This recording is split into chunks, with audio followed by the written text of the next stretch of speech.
Olá, meu nome é Bruno e eu sou o Clementino. Eu estou aqui com você mais uma vez para falar de Emacs. E hoje nós vamos falar especificamente sobre como embelezar o Emacs. Então, se você abrir lá o Emacs pela primeira vez, a primeira coisa que você vai pensar é: o que é isso? Um bloco de notas feio? Né? Os seus colegas de trabalho vão te insultar, eles vão achar que você não é hacker o suficiente para estar entre eles, porque não tem fundo preto, porque, enfim, muitas coisas, né? E aí, batendo o olho aqui, a primeira coisa também que me vem à mente é: essa fonte é para formigas? Né? A gente tem que entender que o bloco de notas é como um cavalete. E o programador é como se fosse um pintor que dá pinceladas em sua tela. Eu acho que programar é arte. Às vezes, né? Não necessariamente. Mas enfim, eu me estendo. Vamos falar então sobre como deixar o Emacs mais bonitinho. Ctrl X, Ctrl F, você vai se recordar. A gente vai procurar pelo nosso arquivo de configurações. Emacsd, que está lá no diretório. O diretório de configuração, onde está o arquivo de configurações é o Emacsd, né? Então a gente vai procurar pelo init.el. Você vai ver que tem algumas coisas aqui, porque eu estava fazendo alguns testes, mas essencialmente a gente tem a mesma coisa que a gente já tinha antes, né? Antes de falar sobre embelezar, eu queria só comentar que o Emacs tem uma diversidade de temas. Tem muitos temas disponíveis. Existem temas nativos, existem temas que foram feitos pela comunidade, e eu acho que eu vou passar rapidamente por algumas fontes possíveis para você encontrar temas que sejam do seu gosto. O Emacs Themes é uma boa escolha, é um bom site para você encontrar uma galeria de temas interessante. Um outro tema bastante popular é o Catputting. Eu mesmo acho uma porcaria, mas tem gente que gosta. Eu já testei ele, usei ele durante um tempo, mas para mim não deu certo. Então existem aqui algumas escolhas possíveis, né? E também tem o Doom Themes, que tem muitos temas diferentes. Particularmente eu gosto muito do Solarized, especificamente do Solarized Light. Eu acho muito, muito bom. E aí tem uma razão. Eu já tô ficando velho, então quando eu fico olhando para tela escura durante muito tempo, depois quando eu olho pro fundo assim, eu fico com a retina meio marcada. Um dia isso vai acontecer com você também, mas eu sei que isso tem a ver com a iluminação do ambiente. Então, se você tem esse problema, procure trabalhar num ambiente iluminado. E se o seu ambiente for iluminado, use um tema claro também. Fica a dica. E aí o tema da minha escolha, o tema que eu gosto de usar é um conjunto na verdade, do Protesilaus Stavro. Ele tem Modus Themes, ele tem EF Themes, e eu particularmente gosto muito do Modus Operandi Tinted, que é esse carinha aqui. Eu acho bem agradável aos olhos, não é agressivo, não é um fundo brancão que vai cansar a minha vista. Ele é uma coisa ali meio... é mais simples ali, né? Parece tipo uma coisa, um fundo meio sépia, uma aparência meio sépia. Você sabe o que é sépia? Pois é. Então, e é isso. Bom, vamos começar primeiro ajustando o mais simples. A gente vai começar ajustando a fonte, tá? Para ajustar a fonte, eu vou pegar uma colinha aqui. E aí, se você não sabe o que é a minha colinha é a minha própria configuração de Emacs. Então, JCLMNTN Emacs. E aí, basicamente, eu estou reescrevendo essa configuração, tentando deixar ela um pouquinho mais bonita, tá? Voltando então, a primeira coisa que a gente vai fazer é configurar uma fonte. Para configurar a fonte, existe uma função adequada para isso. SetFaceAttribute. Se você tiver dúvida a respeito do que uma função faz, qual que é a assinatura dessa função, o que cada um dos seus argumentos faz, muito simples. Você viu aqui comigo, Ctrl H, apertou o F, lá no default, ó, describe function, já vai estar o setFace attribute, ele sempre vai buscar o que está no cursor. Você vai abrir e você vai ter uma maneira de identificar o que está na assinatura da função. Aí aqui a gente tem setFace attribute, ele está esperando por argumento face, um frame, então se ele vai aplicar essa fonte, né, essas configurações de fonte para um frame específico ou um face específico, né? E aí tem uma porção de outros argumentos que você pode adicionar aqui. Os atributos que são reconhecidos são variados, mas o que a gente vai usar vai ser o height, que é basicamente a altura da fonte, tá? Então aqui eu vou usar setFace attribute, default, então aqui porque a ideia é que eu vou querer que isso seja aplicado a todas as fontes e não vai ser aplicado a um frame específico. Frame seria o equivalente a uma janela, tá? A fonte que eu vou usar vai ser o Firacode Retina. Você pode usar a fonte que você quiser, desde que ela esteja instalada no seu computador. E aí o tamanho da fonte vai ser 140. MetaX eval-B, quando eu rodar, olha que belezinha, já está mais bonito, né? Eu acho que a qualidade da fonte que você usa já é 90% do trabalho. Tipo, você tem que escolher uma fonte que te agrada. Geralmente, para codar, acho que todo mundo usa fonte monoespaçada, né? E aí, para texto mesmo, algumas pessoas gostam de usar fontes de tamanho variado ali, né? Que não é mono. Eu gosto do Cantarel para escrever texto, mas a gente vai entrar nesse mérito em outro momento. E é isso. Algumas coisas que me incomodam no Emacs nativo são esses elementos visuais que a gente tem aqui. Então tem uma barrinha, né, de opções que você pode interagir, e sim, o Emacs você pode usar o mouse para interagir, né? Tem algumas funcionalidades, alguns botões que você pode usar desse lado. E aí também tem a barrinha para scrollar, né?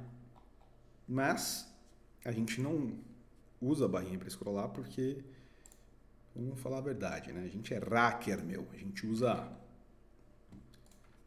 o teclado para fazer as coisas. E aí a gente vai desativar, então, esses elementos que não são pertinentes para a gente. Eu vou fazer um por um só para você ver o que vai acontecer, mas a ideia é que quando eu descomento essa linha, dou um eval buffer, o que vai acontecer é que vai ter uma margem do lado esquerdo, bem sutil, mas ela existe. Aí eu vou tirar a barra de menu, então quando eu faço o eval buffer, some a barra de menu, tooltip vai sumir agora, e aí provavelmente você não vai ver nada de diferente, já sumiu.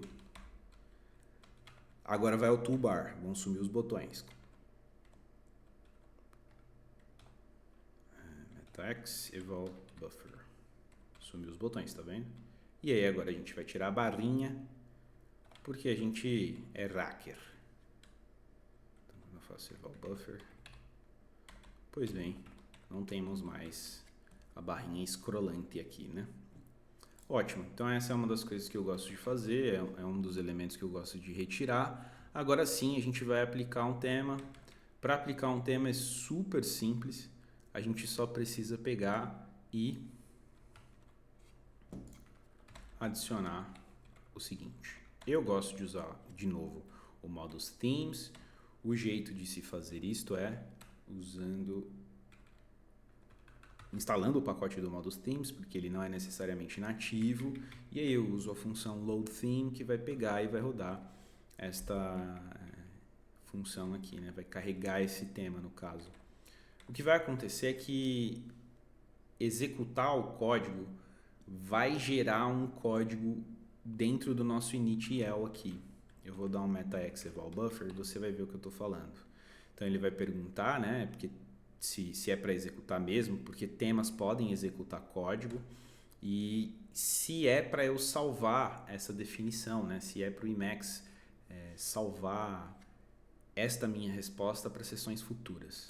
Então, quando eu faço um yes aqui 2 vezes, a gente vai observar que o tema mudou e agora a gente tem aqui o modus operandi tinted.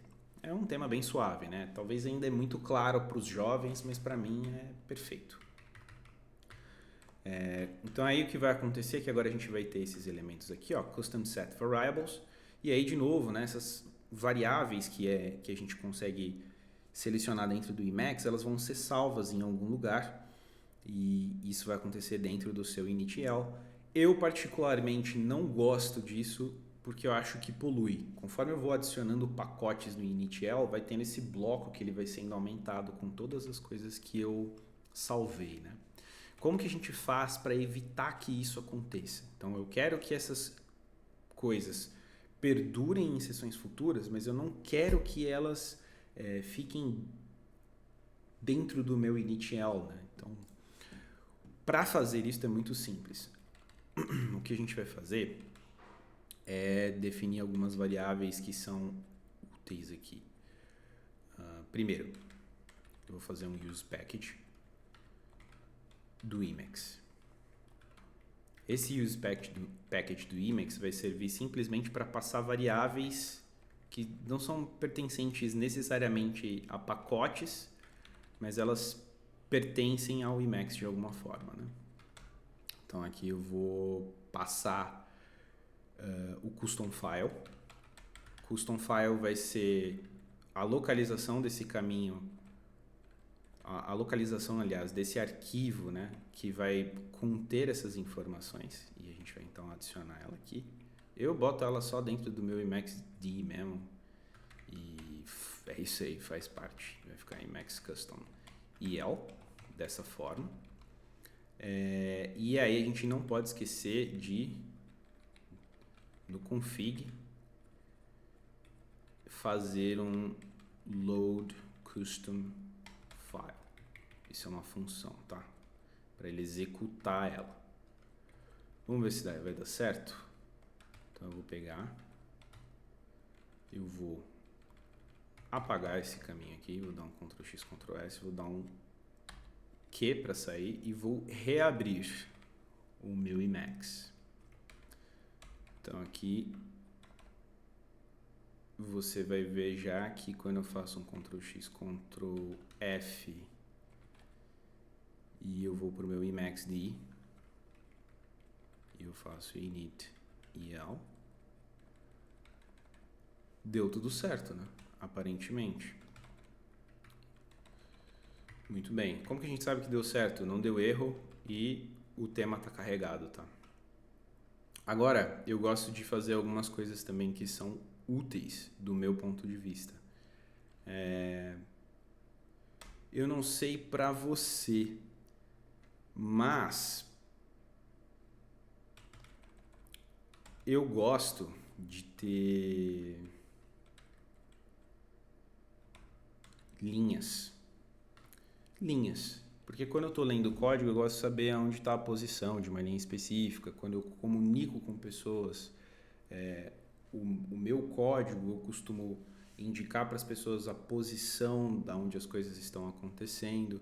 Então, uma forma de se adicionar linhas, de se incluir linhas, é basicamente definir o Global Display Line Numbers Mode como T. Só que Global Display Line Numbers Mode não é uma variável, eu acho. É uma variável. E agora ela está como nil, então significa que ela não está ativada, né? Muito bem. Vamos ver se vai dar certo? Ctrl X, não, perdão. MetaX eval B. Não deu certo porque está faltando um parênteses, MetaX eval B. Muito bem, temos agora linhas e agora a gente consegue, numeração nas linhas, aliás, e agora a gente consegue ir para qualquer linha que a gente desejar. Então, se eu quiser ir para a linha 11, sabendo que eu estou na linha 1, eu vou apertar 10, J, eu vou cair na linha 11. Quero ir para a linha 20, 9, J, estou na linha 20. Se eu quero ir especificamente para a linha 14, uma alternativa é apertar 14 GG. Good game. E aí, beleza. Ótimo, faz muito sentido. Se eu quiser ir para uma linha específica e só pensando no número 30 GG, beleza, tô lá. Mas, se eu quiser ainda só usar J e K, né, para movimentar ao longo do arquivo, é um pouco chato ficar só usando... Tem que fazer aritmética, né, cara? Pô, fazer aritmética quando você tá no momento ali de concentração máxima pode ser até um pouco disruptivo. Então a ideia é adicionar a numeração relativa. Particularmente, eu gosto muito de numeração relativa. Quando as pessoas veem isso pela primeira vez, elas falam assim, mano, o que está acontecendo com a tua tela aí, cara? Esses números não estão fazendo sentido nenhum. Sempre tem muito questionamento quando eles veem. Eu acho que isso é bem legal para impressionar os seus colegas de trabalho. Então, tô brincando, você não vai impressionar ninguém. Mas agora a gente está com numeração relativa ao adicionar essa opção. Então, se você reparar bem, no começo eu estou lá na linha 1, mas quando eu vou para baixo, eu estou na linha 2 em termos absolutos. E é isso. Então, é quando eu aperto J, eu estou na linha 3 em termos absolutos. Então, a posição do cursor sempre vai dizer aonde eu estou em termos absolutos. Se eu quiser ir, sei lá, tipo, para a linha 9 agora, em termos relativos, 9J, eu vou cair na linha 9 e descobrir que ela é a linha 18 em termos absolutos. Pô, muito conveniente. Eu gosto assim. Muito bem.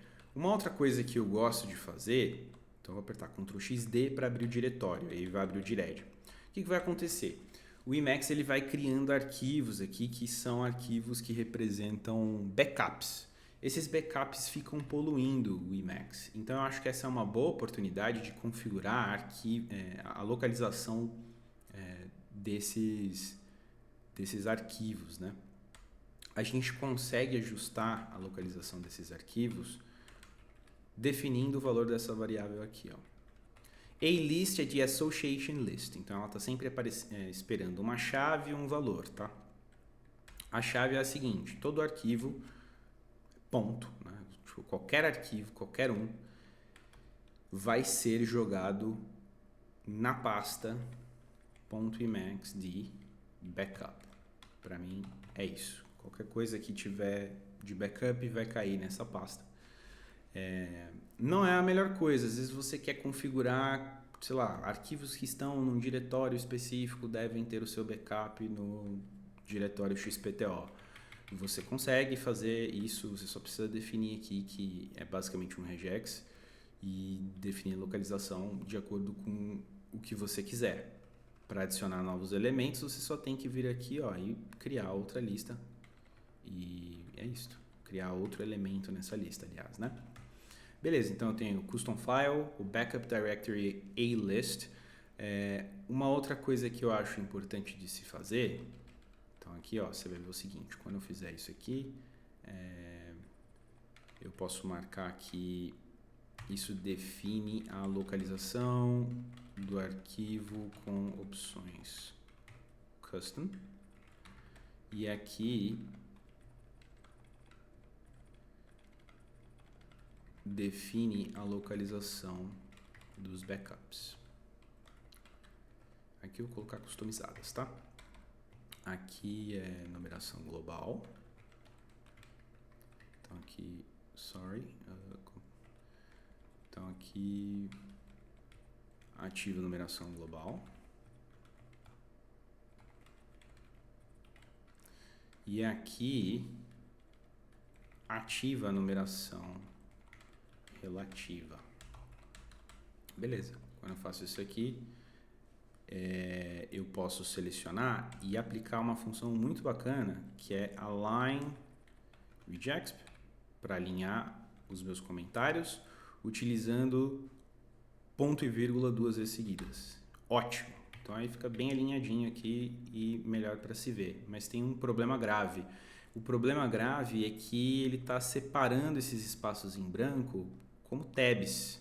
E eu odeio isso, eu odeio tab. Você gosta de tab? Eu não. Então, a gente tirar esse comportamento, né? A gente vai usar indent tabs mode nil.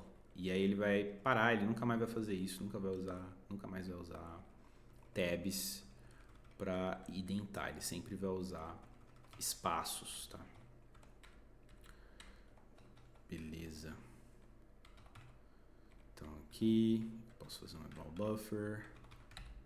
E aí quando eu fizer aqui, good riddance tabs. Aqui é a mesma coisa, metaex, align rejects. E aí agora, ó, é espaços. Muito bom. Como tem que ser, né?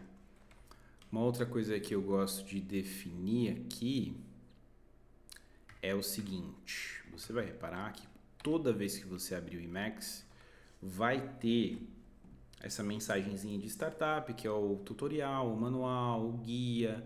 E aí, justamente nessa seção, você vai ver que o seu Evil Mode não vai funcionar. Então, o que eu gosto de fazer é desativar essa mensagem inicial. Você pode até customizar para ter suas próprias mensagens iniciais, inclusive, tá? Eu nunca fiz isso, mas eu sei que é possível. Então, essa é a configuração aqui. Inhibit Startup Message T. Metax, eval buffer. Eu vou fechar, vou abrir o Emacs de novo só para a gente ter certeza de que deu certo. Deu certo, ele sempre vai começar no Scratch, a não ser que você defina alguma outra coisa, tá? Beleza. Eu costumo usar bastante o eShell. E eu não gosto que o eShell tenha numeração. Nem relativa, nem global, nenhum tipo de numeração. Acho uma porcaria. Então o que eu costumo fazer aqui é o seguinte. Ctrl X, Ctrl F. Vai lá no arquivo de configurações, .imaxd. Eu gosto de ir lá no initl e eu adiciono especificamente um comando. Eu vou copiar, mas basicamente a gente vai usar esse comando aqui, ó. A gente vai usar esse comando aqui. É um do list.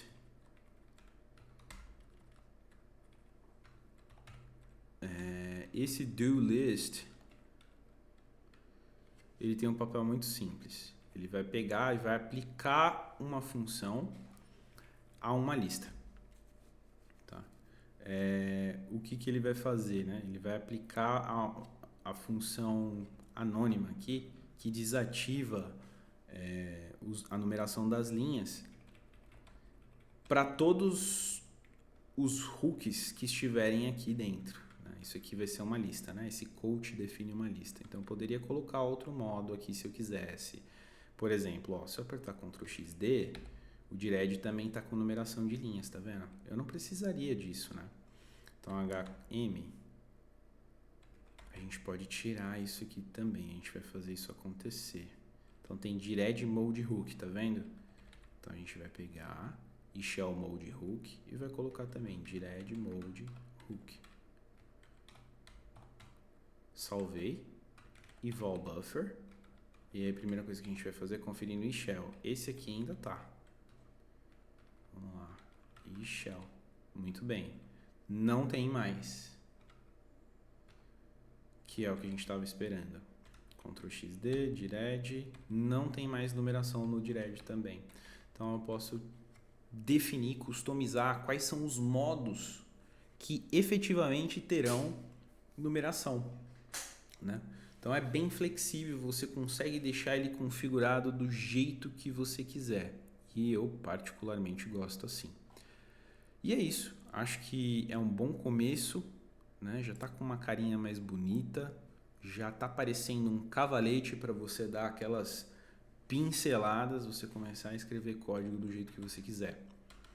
Ainda não é efetivamente uma IDE. A gente ainda precisa fazer algumas coisas para deixar isso como um ambiente de desenvolvimento adequado. Então, falta um sistema de complete, né? De autocomplete. Falta definir um linter, né? enfim, tem muitas coisas para se configurar. Falta um sistema de complete até mesmo dentro do próprio Emacs, que a gente pode configurar isso e a gente vai fazer isso eventualmente. Alguns modos já tem, né, nativamente um complete. Então, por exemplo, quando eu vou para o eShell e aperto Tab, ele já oferece, ó, essas aqui são as coisas que você pode selecionar, né? Mas dá pra gente melhorar isso e deixar bem mais elegante. É isso. Espero que você tenha gostado e até a próxima.